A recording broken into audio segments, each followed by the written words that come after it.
programme ce soir, la gaieté et l'amour, mais aussi le mensonge et la jalousie.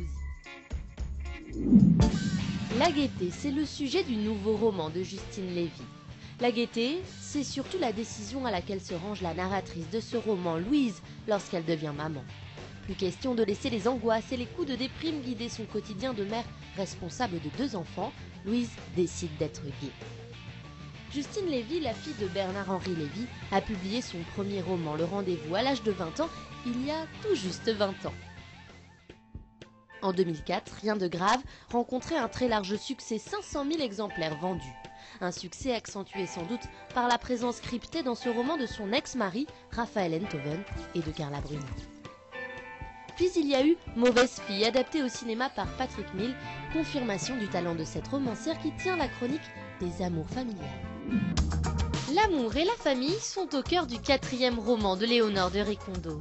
L'amour, ou plutôt les amours.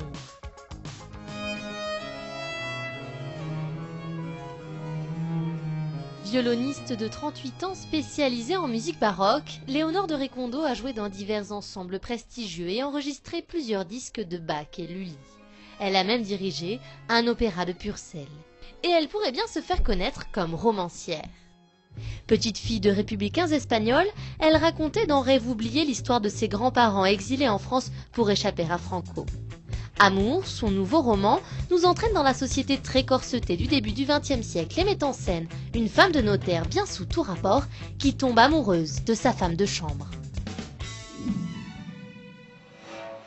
Lui aussi a plus d'une corde à son arc, chanteur, comédien et maintenant écrivain. Marc Lavoine parle d'amour, mais ce n'est pas lui le héros de ce livre, c'est son père, Lulu, séducteur invétéré, marié 3 fois, collectionneur de maîtresses et habitué au mensonge. Né en 1962, Marc Lavoine intègre à l'âge de 16 ans une troupe de comédiens amateurs et écrit des poésies. À 20 ans, il commence à chanter et enregistre son premier tube, Les yeux revolver. Depuis, il a publié avec succès 11 albums. Au cinéma, on l'a vu dans la trilogie à succès Le cœur des hommes ou encore dans La liste de mes envies, l'adaptation cinématographique du roman de Grégoire Delacour.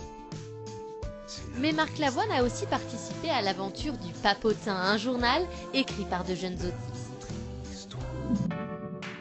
Et puisqu'il est question de gaieté, d'amour et de mensonge, voici une grande spécialiste du cœur et de ses emballements. Giulia Sissa est née en Italie en 1954 et enseigne actuellement à l'université de Los Angeles. Pour mieux comprendre la société contemporaine, Giulia Sissa se plonge dans l'étude du passé et notamment de la mythologie gréco-romaine. C'est précisément là qu'elle trouve les réponses à nos questions. Comment réconcilier sexualité et sensualité? L'âme a-t-elle un sexe? Jusqu'où s'étend notre désir? Plongeant au cœur de la littérature de Stendhal à Rousseau, son nouveau livre explore une passion devenue inavouable au fil des siècles, la jalousie. Et cette semaine, nous vous ferons découvrir la librairie Au fil des pages à Trézardec en Bretagne. Une librairie un peu spéciale où les livres usés par le temps sont restaurés.